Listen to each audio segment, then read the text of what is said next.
Grab a seat and let's get started.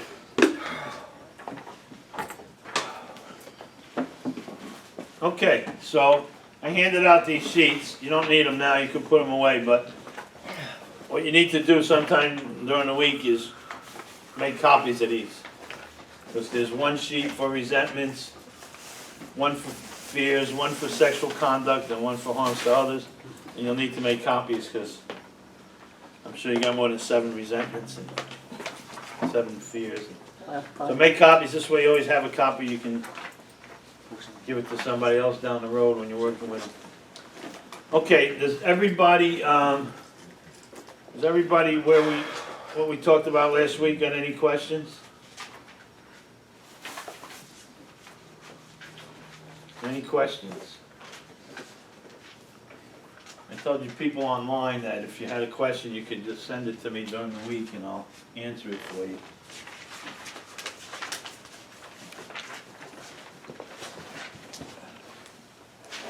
So we started last week, we started on the 4th step and we talked about the business inventory and the personal inventory and how they're similar. Talked about a few things. Anybody got any questions on that? No? So here's a question that's asked, a common question is, how much writing, because some people tell you to write your life story. You've probably heard that before. Yes. Write your life story out. So people ask all the time, now, how much are you supposed to write on the 4th step? You go to page 65 in your book.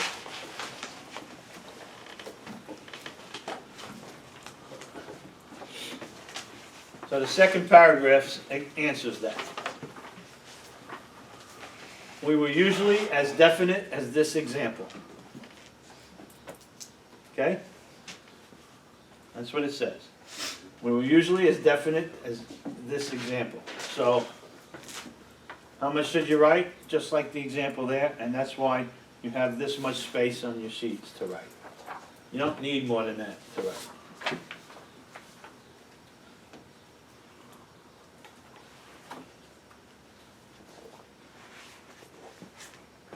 Okay, then we talked last week, we talked about causes and conditions and the manifestations of self, which I said are the same thing if you remember, right? Has anybody got any questions on that?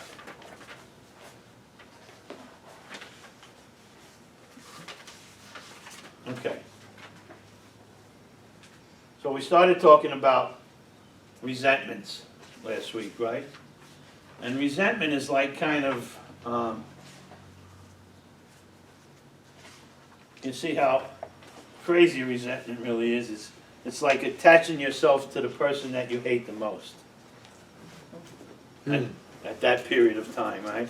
It's like if you had an umbilical cord that you could attach yourself to someone, so you attach yourself to this person, the one that you hate more than anybody else.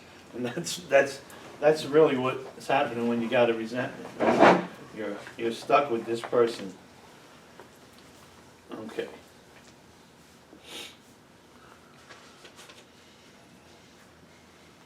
So on the bottom of page 64,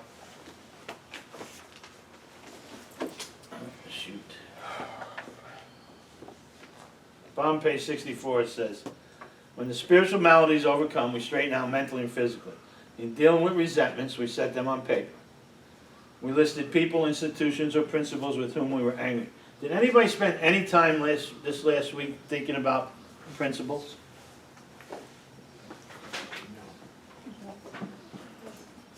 Anybody got a question or want to share a principle?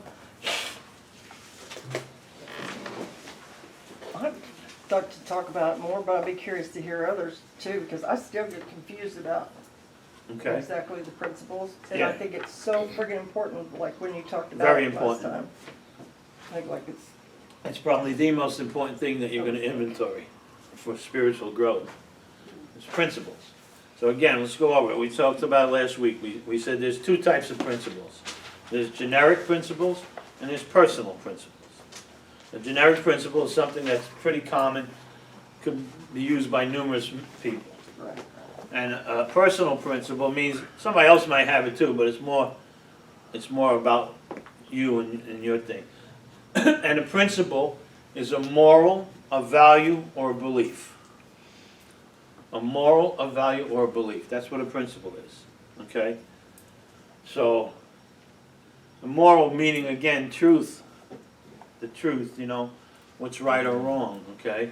A value is, you know, and a belief is, you know, those, everything that you do in life is conditioned on what you think and believe, isn't it? So you operate on your principles, whether you realize it or not. So to not inventory them, it wouldn't make much sense. So we need to inventory the principles. Some may go in the resentment column, some may go in the fear column, some may go in the sexual column, some may go in the harms to others. It doesn't really matter where you put it, as long as you inventory it. Okay? So it's very important. If somebody, does anybody want to share a principle that they thought about?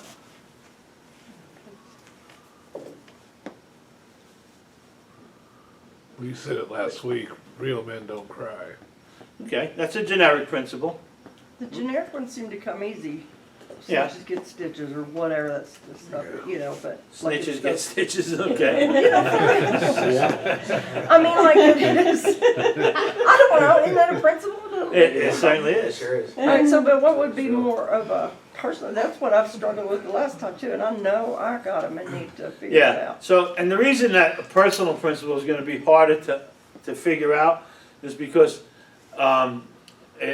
it's not snitches get stitches or men don't cry, you know, those are things that you've heard over your life, and I shared with you my principle, my biggest principle, right, was that I thought that the more women that I can take to bed, the more of a man I am. Now, nobody ever shared that with me. Nobody ever said to me, Danny, the more women you bed, the more of a man you're gonna be. And so I never heard that. I didn't know it was a principle. But when I got here and I got sober, and by the time I got to the fourth step, I realized that that had warped my life. My entire, because I grew up watching my dad and my uncles and all the male role models in my life, they all had girlfriends. You know, they had wives and they had girlfriends and numerous girlfriends, some of them, you know. And you know, that was kind of, and again, nobody ever said this and nobody ever, but it was like, oh, this guy's really cool. He's got 3 beautiful women, you know. So that was somehow embedded in me that this is, and so when I got here, I realized that I was married for, God, I don't even know how many years, 18 years or something, and was never monogamous the entire time. I was with my wife for 20 years, I think, you know, even before we were married. So, and I never was faithful to her. And so getting sober, and sorry guys, my little stand keeps falling down. So getting sober and looking at that, I realized that that screwed my life up. And it needed to be, and I put that in which column, which list do you think I put that in? No. See, that's another thing we're going to talk about. Harms to others? Huh? Harms to others, yeah. Because I harmed people my entire life. I harmed my wife and the people that I was messing with, okay? And probably my kids to some degree, you know, because they grew up knowing that, you know, guy's got a girlfriend here, guy's got a girlfriend there. You know, people would joke, how many other kids you got? You know, luckily I don't have any other kids, you know. But, you know, I harmed a lot of people that, so I put it in the harms to others list. But you see what you just said is, and when we get to the sexual list, we're going to,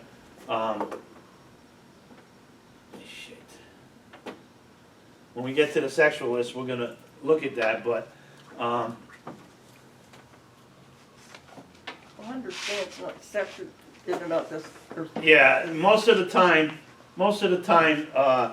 what we think goes in the sexual conduct list has nothing to do with the God-given natural instinct of sex. I would still think that would, and do the others, harms the others too, but I don't know. Yeah, well, you That's see, where I get confused is like, but okay, look at it like this, right? We went over the 3 basic instincts of life, right?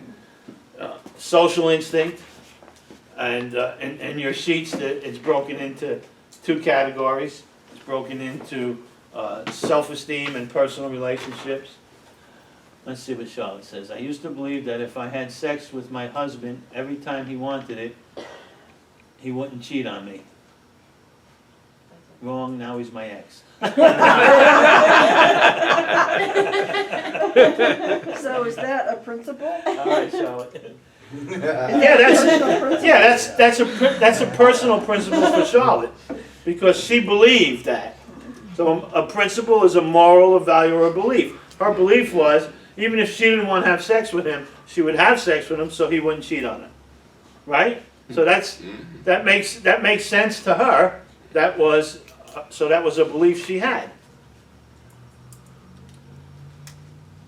But we're going to talk a lot more about that when we get to the sexual. I'd like to talk more about that principle. Yeah, but usually, just real quick, if you remember the basic instincts, right? So the social instinct, everybody's born with the desire to be liked and respected.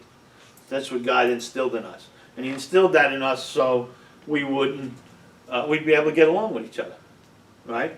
We want to be liked and respected, so we like and respect other people. It's a God-given natural instinct. Our security instinct God gave us is that we would seek food, shelter, and clothing so we would not die from the weather and not die of starvation and protect ourselves, right? So clothing helps in a social environment and it helps with the weather. And so God gave us that natural instinct so we would not cease to exist. That's why it's a God-given natural good instinct, right? And God gave us the sexual instinct so we would reproduce, so we wouldn't go out of existence, right? And God made sex enjoyable. Now, again, if he didn't make sex enjoyable, we wouldn't want to do it. And so God made sex enjoyable so we would reproduce. The problem is each one of those natural instincts we take way out of perspective. Way out of perspective. Again, I'm not being liked and respected enough and quick enough, so I start acting out. I act a fool. I do things. I'm going to make you like and respect me. I've got a house and I've got clothing and I've got food, but I want a bigger house and I want nicer clothing and I want more food, right? And so sex is we always wind up being with the wrong person or persons at the wrong time for the wrong reason. Okay? And so there's one part of it is the God-given natural instinct and how we warp that and take that out of perspective, okay? And every problem that you've ever had in life is going to have and sometime in the future or had before in the past is all directly related to 1, 2, or all 3 of the basic instincts of life. So if you don't understand the basic instincts of life, you're never going to understand where your problems come from and why. Okay? So it's a very intricate part of the 4th step, understanding the basic instincts of life. That's why after the big book, when he came out with the 12 and 12 on the 4th step, he writes the first 3 or 4 pages are all about the basic instincts of life and how we warp them. So they're very important. You need to understand that, and that's how we operate, according to those things, okay? So let's go back to resentments. So we'll talk more about the other thing when we get there.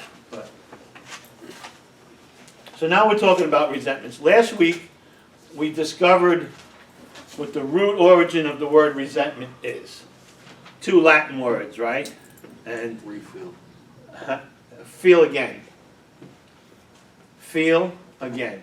Re means again, and the Latin word is I see Greg on there. Greg, help me out. The Latin word is sentinel or cent. It's center, I looked it up, it's center, it's like Senture. Oh, thank you. We don't need you, Greg. Thanks. Say it again. It's, I don't know if it's pronounced right, Centure? I've been doing this workshop for 25 years and I could never remember what it is. You think I'd write it down one of these times, but. Yeah, so but that's the Latin word and that means feel. Okay? So the root origin of the word resentment is to feel again. Now, you could really take a look at that and think about that for a minute. Let's show you how much that could warp us. Something like that. We don't need this no, you can get it anyway. So, I mean, that kind of stuff could warp us. To feel again. See, here's the problem, right? You do something to me. I put it in the replay machine. Okay? And the rest of the day, I'm replaying it. I go home at night and I sit down and I hit the switch and I replay the whole thing. And you know what happens? Every time I feel it again, or every time I think about it again, I feel it again. And every time I feel it again, I'm a little more right and you're a little more wrong. Because I don't know about you guys, but there was never in my life before I got sober, there was never a point in my life where something happened and I went, oh, he's right, I'm wrong. That didn't happen to me. That might happen for normal people, but that didn't happen for me. If something happened, I was right and you were wrong. And what's the thing that we usually say? We usually either say it or think it. We usually say, how could you do that to me after all I've done for you? Right? That's a pretty common thought, right? So what happens is we take shortcuts in life because we're not being liked and respected enough. We're not getting the security that we think we should have. Or our sexual instincts are not being met the way we think they should be met. So we start taking shortcuts and we cheat and we manipulate and we lie, right? And there's no way to take a shortcut and cheat and lie and steal and manipulate without stepping on somebody's toes. And the book says that when we step on others' toes, they retaliate and cause pain and suffering in our life. Mm-hmm. And then my first thought is, how could you do that to me after all I've done for you? Right? That's just a natural thought. Doesn't mean we're right. We're probably not right, but that's the thinking that we have, right? So if you look at the root origin of the word resentment, you can see how much trouble that could be. Now, let's go even further with that.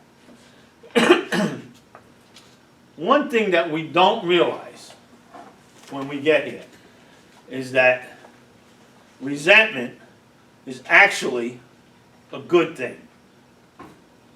Now, don't get me wrong, it's not really a good thing. But for us, it was a necessity. Let me use that word instead of a good thing.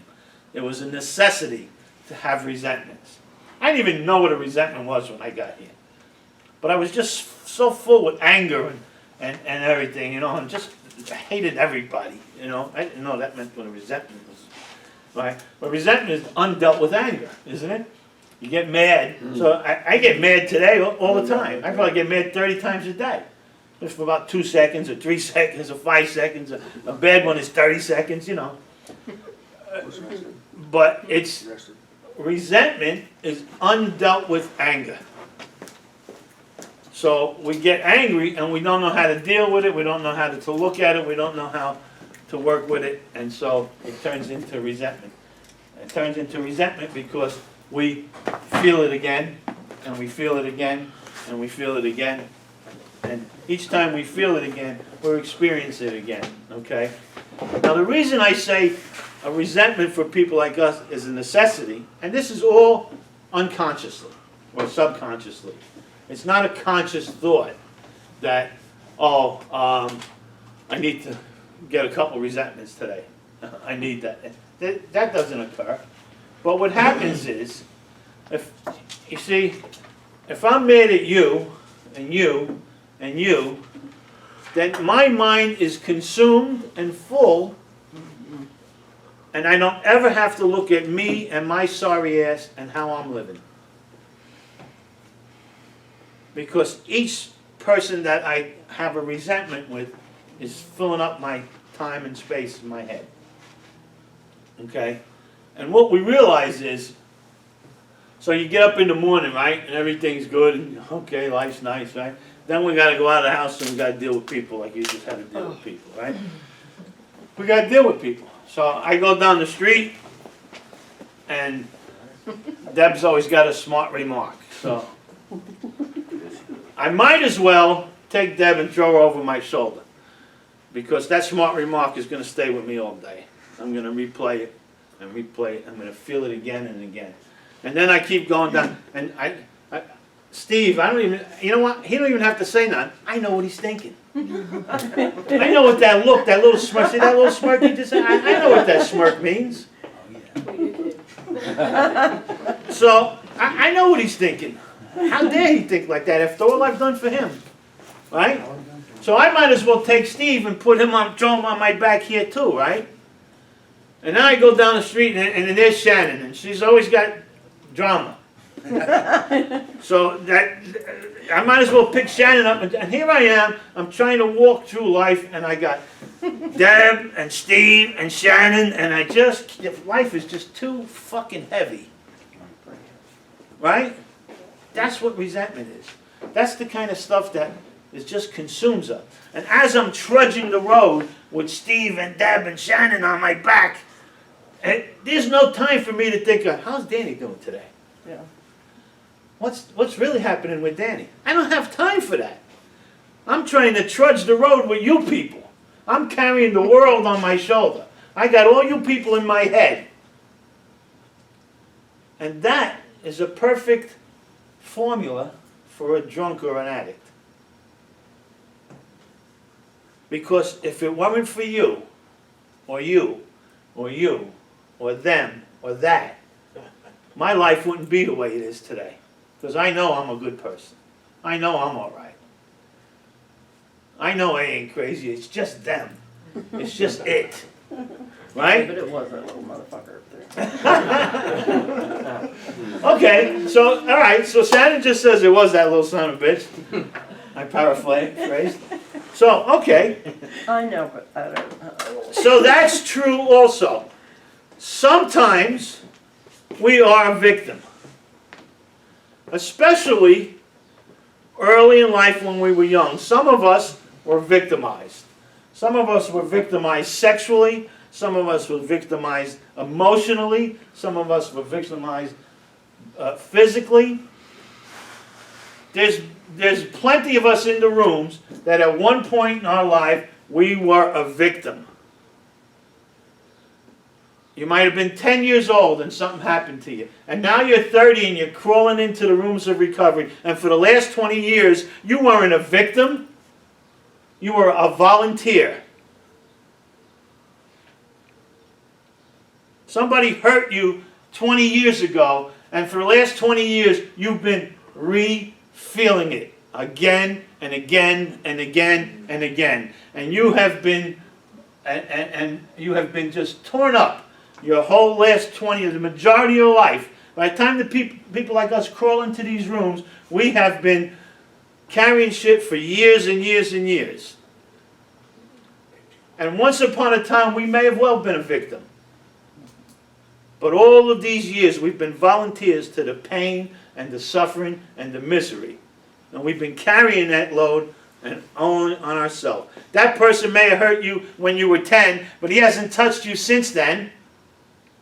And here you are, 32, and now you're trying to get sober, and you just, for the last 20 years, last 22 years, you've just been feeling it over and over and over again, thinking that you're a victim. That's what resentment is. That's exactly what resentment is. Does that make sense to you?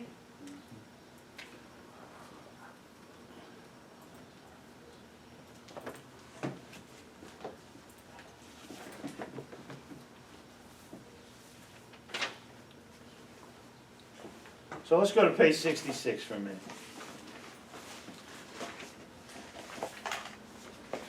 Greg says, sometimes we appear to be attacked, but there's something wrong with them. They are spiritually sick. Yes, that's true. That's true. I'm not saying that we can't be victims today. But most of the stuff we've been carrying is we're victims once upon a time. And we need to learn how to let go of that stuff. So here we are on page 66. It says, first paragraph says, "It is plain that a life which includes deep resentment leads only to fertility and unhappiness. To the precise extent that we permit these, do we squander the hours that might have been worthwhile." And I always share this story. There's a friend of mine, I'm still in touch with him today, a good friend of mine for many years. Probably 20, maybe 22 years ago, I was sponsoring him, and we were going over his fourth step, and he told me about his ex-girlfriend that been just eating him up. So I said, "Really?" I said, "When did you guys break up?" 2 years ago. 2 years ago. I said, and how often do you think about it? She said, "At least once a day." "Really? How long do you think about it for?" 5-10 minutes a day? Sometimes 3 or 4 times a day. "Oh, really? 15-20 minutes, 30 minutes sometimes." Well, let's minimize it. Let's just say 10 minutes a day for the last 2 years. We took out the calculator, and we figured how much time he squandered, wasting it away, thinking about her. And you know, of course, these are not just thoughts of, "Oh, I wonder how she's doing." These are resentful thoughts. You know, "Bitch ruined my life," you know. So, and I can't remember what it was, but I have to ask him. I'm sure he remembers. It was a long time ago. I think he wasted at least a month or 2 of his life just on negative thoughts on one person. That's a month or 2 of your life that you can never have back. Now you wasted it on thinking about that bitch. Or that bastard for you guys, right? They're bastards.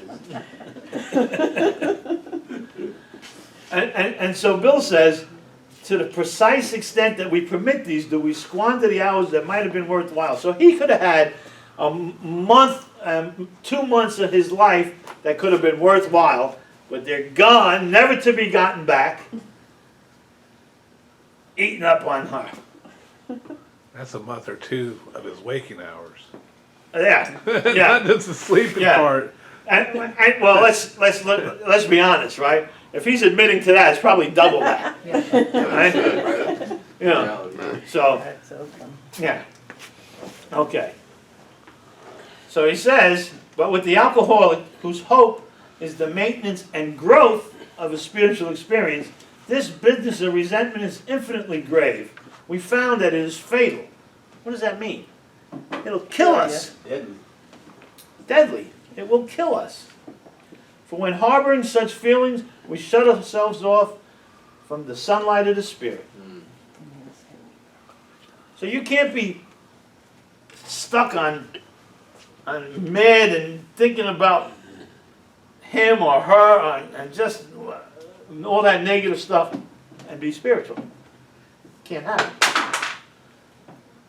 The insanity of alcohol returns and we drink again. And with us, to drink is to die.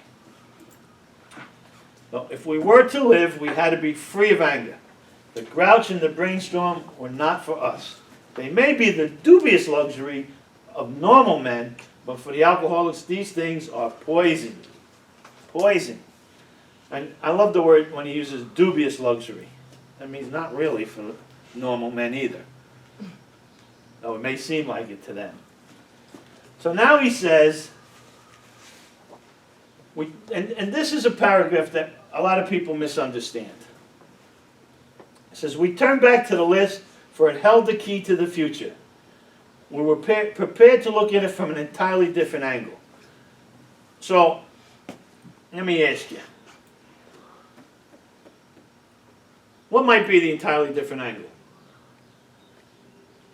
What might be the entirely different angle?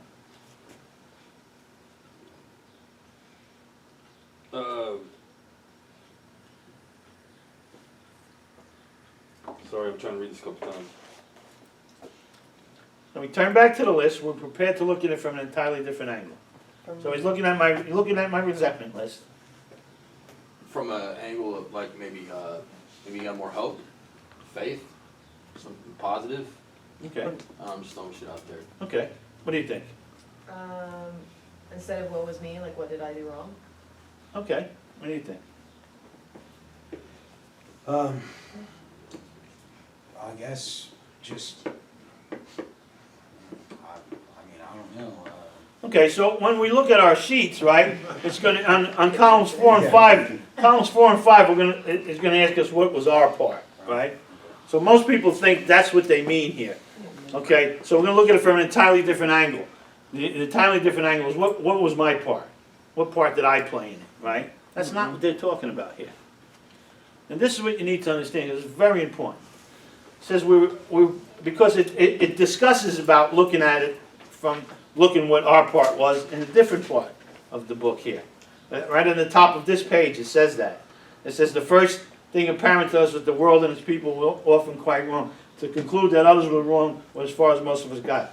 Okay? And then it talks about, on the next page too, looking at what our part was. So right here, he's not talking about what our part was.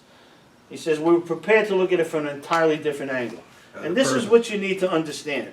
The entirely different angle is, it doesn't matter who it was, it doesn't matter what they did, and it doesn't even matter what it affected in me. Okay? So I want to go over this sheet with you for a second. I want to go back to this. On the sheets, when you get the sheets, you're going to write from top to bottom rather than left to right. You're going to write top to bottom. So the first column says, list people, institutions, or principles with whom we were angry with. Okay? So I thought when I got here, wow, I'll write a couple people down, okay? And I'll share with you the one name that I put on my list was Mary, my ex-wife. So I put Mary in column 1. In column 2, I put left me and took the kids. Okay? In column 3, it affected my self-esteem, my personal relations, my material security, my emotional security, and my acceptable sex relations. In column 4, I put, well, I was never home, I wasn't a good husband, I was cheating on her all the time, and I had been selfish and dishonest and self-seeking and inconsiderate. Okay? And that was my thing there.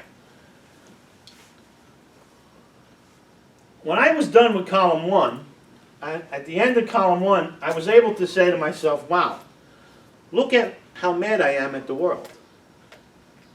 I was able to see, because it was right before me in black and white, just how mad I was with all the names that I had there. But when I got to column 2, and I finished column 2, you know what came apparent to me? It really wasn't the person, but rather what they did to me. Because I could have crossed Mary's name out and put anybody's name there. If they left me and took my kids, I'd be just as pissed at them. Right? So, column 1, I learned just how mad I am at the world. Column 2, I learned it wasn't the person as much as what they did to me. In column 3, I learned it wasn't even so much what they did to me, but how it affected me. In column 4 and 5, I realized, well, look at my part. If I wasn't running around and if I was home like I was supposed to be and wasn't cheating on her, she wouldn't have left. We were together 20 years. She never would have left me and took the kids. I went to prison. I came home. She was still there for me. So she wouldn't have left me and took the kids if I was doing what I was supposed to be doing. Right? So that's what I got out of those last 2 columns. But now we're coming back here to page 66, and the book is telling me we turned back to the list for it held the key to the future. We're prepared to look at it from an entirely different angle. The entirely different angle is this. It doesn't matter who it was in column 1. It doesn't matter what they did to me in column 2. It doesn't matter how it affected me in column 3. It doesn't even matter what I did in column 4 and 5. The only thing at this point that's an entirely different angle is I got a resentment. It's eating my fucking lunch, and right, wrong, or indifferent, I got to get rid of it.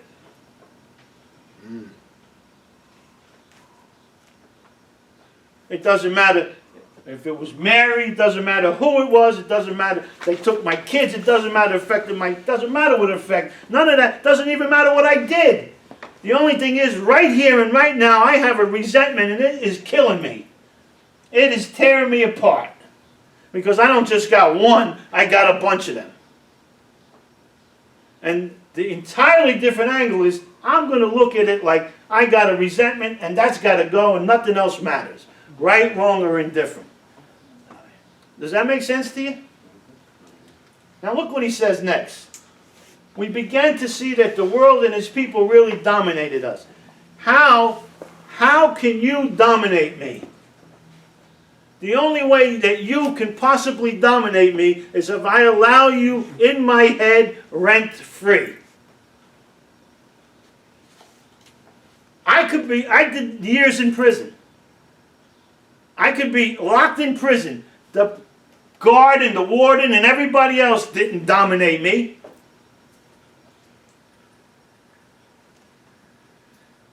It doesn't matter. The only way that you can dominate me is here, and I carry you around in my head and I allow you to dominate me like that. I allow you to control my thinking. I allow you to take me, to carry you around. That's how you dominate me. In that state, the wrongdoing of others, fancied or real, had power to actually kill. You understand what he just said? In that state, the wrongdoing of others, fancied or real, man, it wasn't even true. It doesn't matter if it's true or not. If I think it's true, it's my truth. If I think you took something from me and you didn't, it doesn't matter that you didn't. So fancied or real, the wrongdoing of others had the power to actually kill me.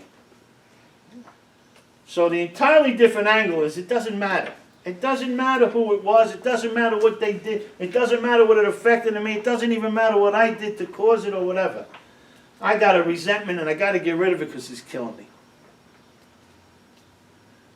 If I'm going to live in this world and not medicate myself, if I'm not going to take no booze or no dope, and I'm going to have any kind of semblance of happiness and be able to live in this world without medicating myself, I can't walk around angry and frustrated and resentful because I can't do it. If you can, good for you, I can't. And Bill just explained to us that we found that it is fatal.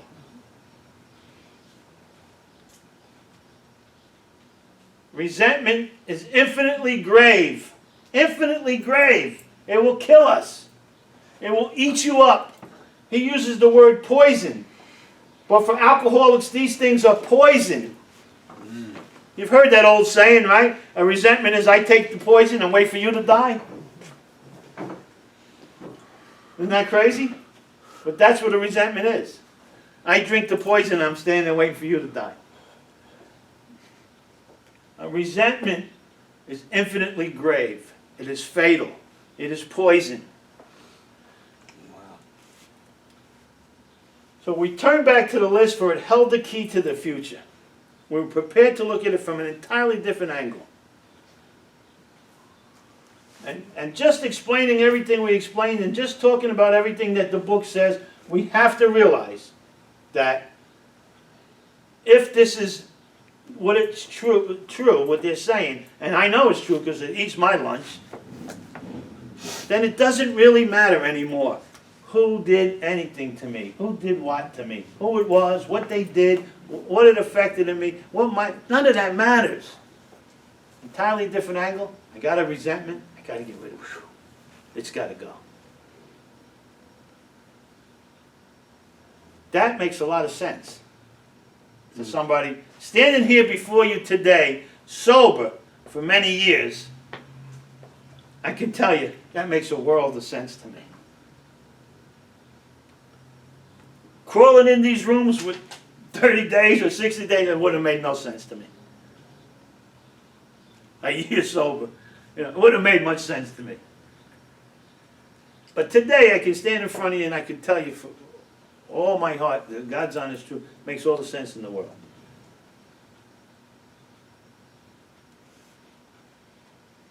Does it make sense to you guys? No. Okay. All right. So he says, fancy the real had power to actually kill. And he keeps using this word, Bill. Grave and fatal and poison and kill. Right? How could we escape, he says. We saw that these resentments must be mastered, but how? We could not wish them away any more than alcohol. If I can't wish them away any more than alcohol, then I have a process that I must have to go through to get rid of them.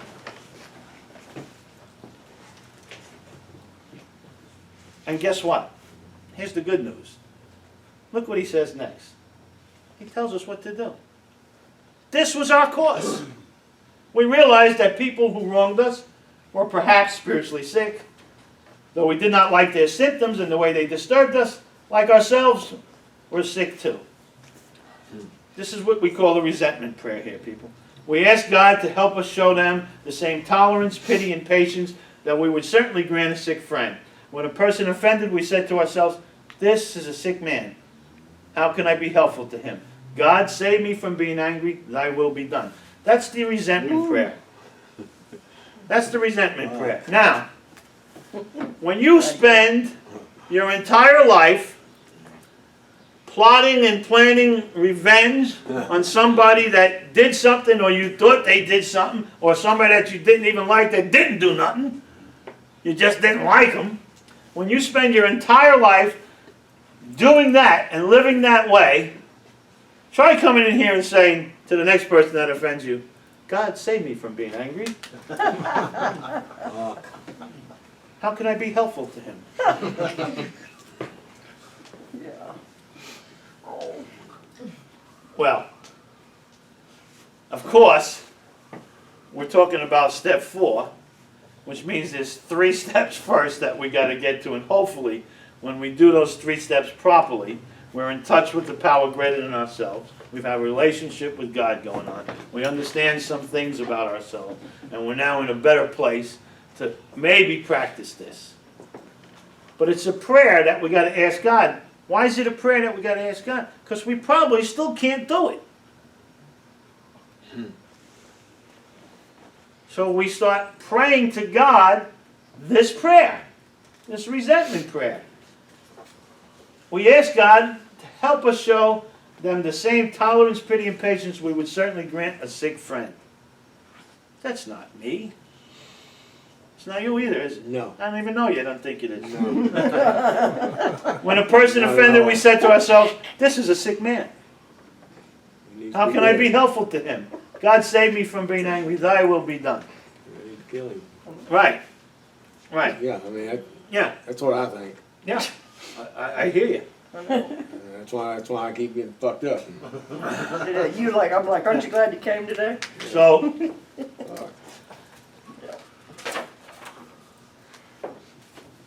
and then he says, we avoid retaliation or argument. We wouldn't treat sick people that way. If we do, we destroy our chance of being helpful.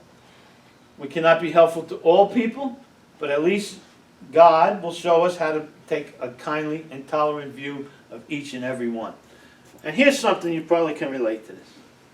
Here's something that I share with people today. I'm going on 29 years sober. And I'm going to tell you where recovery has taken me. Today, I don't love everybody in the rooms. If I don't like you today, you don't know it.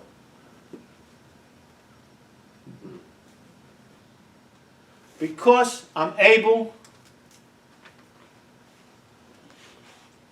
to take a kindly and tolerant view of each and every person today. Doesn't mean I like you. Doesn't mean I agree with you. Doesn't mean I want to have anything to do with you. Doesn't mean I even want to be around you. I don't have to fucking smash you to the ground and step on you and let you know how I feel. In fact, I don't even get that angry anymore because I know what it does to me.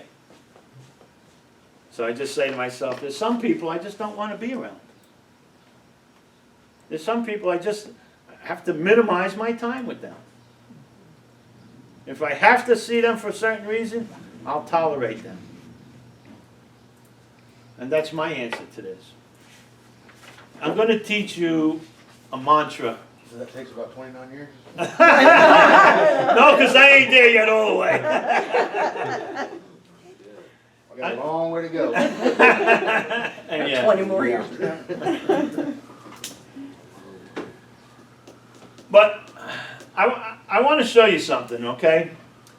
I told you before that if you practice these steps in your life, you will not only change who you are and how you act and everything, but you will actually experience true characteristic changes to who you are.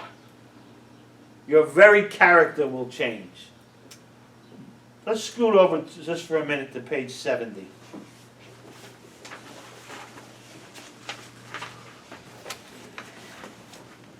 So this is the first personality change you're going to find in the big book of Alcoholics Anonymous if you do the work. Last paragraph, the bottom, next to last paragraph, it says, if we have been thorough about our personal inventory, we have written down a lot. We have listed and analyzed our resentments. We have begun to comprehend their fertility and their fatality. So listen to these words. We have begun to comprehend their fertility and their fatality. We have commenced to see their terrible destructiveness. We have begun to learn tolerance, patience, and goodwill toward all men, even our enemies, for we look at them on them as sick people. And I can attest to you that I am truly there today like that, and that is not who I was when I got here. I have experienced an entire characteristic change in this area of my life. Don't get me twisted here, there's still a lot wrong with me.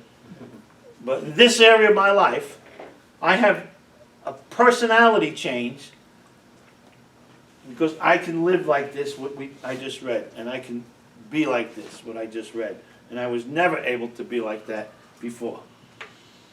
Even my first 5 or maybe more years, I knocked 2 guys out right in this fucking room in meetings. I just didn't tolerate shit, and that's the way I grew up. and today, I wouldn't do that today. Oh, wow. You know, so I just wouldn't do that today. You know, today I might wait outside for him. That's progress. Progress. But I wouldn't knock him out in the meeting. You know what I mean? That's growth, right? Okay, I want you to write this down. I'm gonna say to you, and I want you to write this down. This is a mantra that will really help you. It's understanding. It says, resentment comes from a threat to any basic instinct. Can't do anything about other people. Can't do anything about what other people do. But maybe with God's help, I can react differently and not get mad. If I'm not mad, no anger.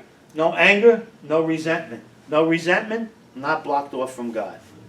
Wow. I'm going to say that again. Please. So first thing is I realize that resentment comes from a threat to any basic instinct. And by the way, this same mantra works with the fear. You just replace resentment with the fear. But right now we're talking about resentment. So resentment comes from a threat to any basic instinct. Resentment comes from a threat to any basic instinct.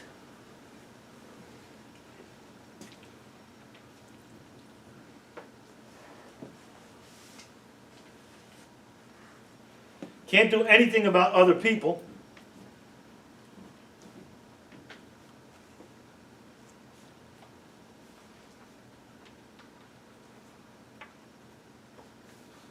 Can't do anything about what other people do.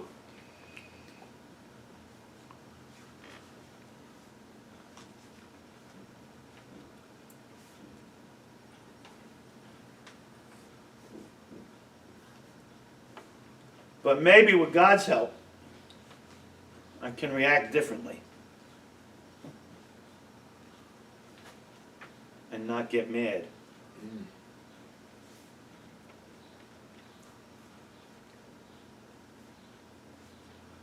If I'm not mad, no anger. No anger, no resentment. No resentment. I'm not blocked off from God. Mm. I'm not mad, no anger. No anger, No resentment. no. If I'm not mad, no anger. I'm not blocked out from God. No anger, no resentment. No resentment. I'm not blocked off from God. The resentment is the thing that blocks me off from Wow. the sunlight of the Spirit. Right. Could you repeat after? Yeah. I can react differently. Yeah. Resentment comes from a threat to any basic instinct. Can't do anything about other people. Can't do anything about what other people do. But maybe with God's help, I can react differently and not get mad. If I'm not mad, no anger. No anger, no resentment. No resentment, not blocked off from God. Oh, wow. The same thing, even though we're not talking about fear right now, I'm going to read the same mantra to you because you can use it for fear. Fear comes from a threat to any basic instinct. Can't do anything about other people, can't do anything about what other people do, but maybe with God's help I can react differently and not get afraid. If I'm not afraid, no fear. No fear, I'm not blocked off from God.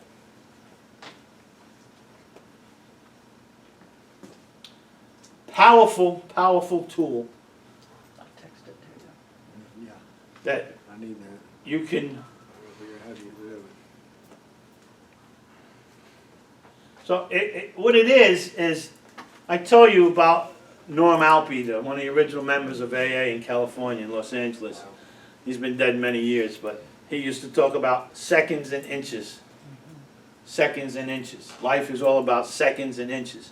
And in other words, I got a problem and it's right here, it's right on my face.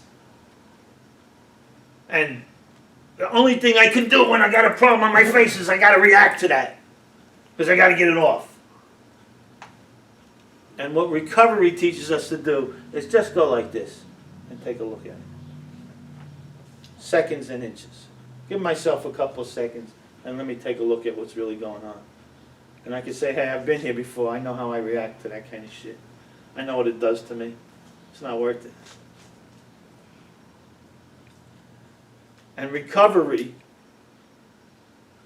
is about learning how to respond to life rather than react to life. When it's right on top of you, there's nothing you can do but to react to it. You have no choice. You got to react to it. You got to get it off. Wow. A couple of seconds and a couple of inches, and I could respond to life. And in there lies all the spirituality that a dope fiend like me can need. Wow. In there lies all the spirituality that a drunk like me can take. Seconds and inches. Learn how to respond to life rather than react to life. If it's not on me like that, and what makes it on me like that? Me, my thinking.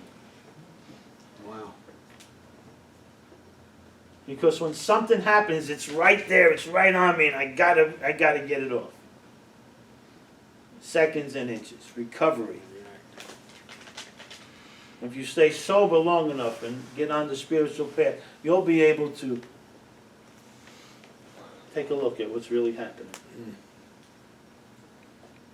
And say, hey, I don't want that shit in my life today. I know what's going to happen if I fucking hit this guy with a bat. I know somebody's going to rat me out and I'm going to go back to the joint. I don't want to be a prisoner today in jail. I don't even want to be a prisoner free.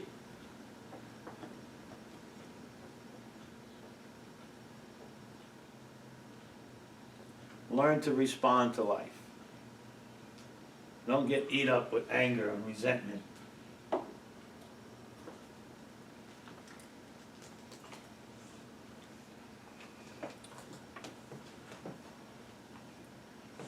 Bill says it's fatal.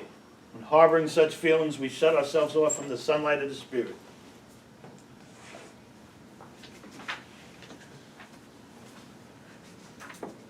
The insanity of alcohol returns, and for us to drink is to die. If we were to live, we had to be free of anger. The grouch and the brainstorm were not for us. They may be the dubious luxury of normal men, but for alcoholics, these things are poison. And he says, how could we escape? We saw that resentments must be mastered, but how? We could not wish them away any more than alcohol. I have to have some thing that I can do to take me out of a resentment. So again, resentment is to feel again. And the only way I'm going to feel again is when I get this angry and I don't address it and deal with it. If I don't address it and deal with it, it's not going away. So the only other possible alternative is to feel it again. Which is exactly what a resentment is, the root origin of the word. Feel again. Fatal. Fatal. Infinitely grave. Poison. Bill is not mincing words here. Will kill me. Kill you. It will kill us. It says it. It will kill. These are harsh words that Bill is using here. These are not my words. These are right out of the book. Fatal, infinitely grave, poison, kill. It'll kill us.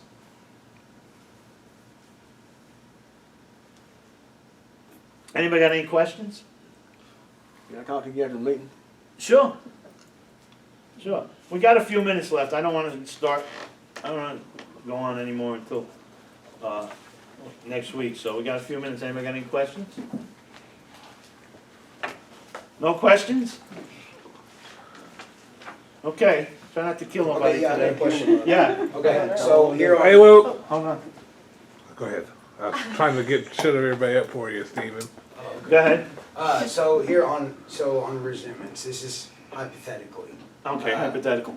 Okay, so column 4, so. You know somebody, If right? you have a resentment and you don't play any selfish part of that resentment, what do? You just leave column 4 blank? Great question. Yeah. So for those of you in computer land, Steve asked that if we honestly had no part in it, but we have a resentment, do we leave column 4 blank? The answer to that is no. Absolutely not. We never leave a column blank, ever. What we're going to put in column 4, if we can honestly say to ourselves, because sometimes we're victims. Again, sometimes something happens to us because you know what? Other people are sick too. And we got them all around us. So people are going to do things to us, right? So if we can honestly say, we have no part in this. I didn't play a part in this. I didn't cause anything to make this happen. And then we're going to write down in column 4 how we acted and reacted to what happened to us. You got that? Very important. You're never going to leave column 4 blank. You're going to put down how we acted and reacted. You see what I say, acted and reacted? I didn't use the word respond because we don't know how to respond How do we do? What until do we do about learn the how to situation? respond. Sorry, what'd you say? What we did about the situation. No. How we acted. Yes, how we reacted to it. How we acted to it, like somebody did something to us, how do we act? How do we react to it? Okay? Yeah, And- so even if you're 7 years old and you're abused. Well, so- yeah, because you don't have to go back and remember what you did when you were 7, but you can say, hey, when I was 21, that shit was coming up big time in my life, and I drank myself to death because I couldn't deal with it.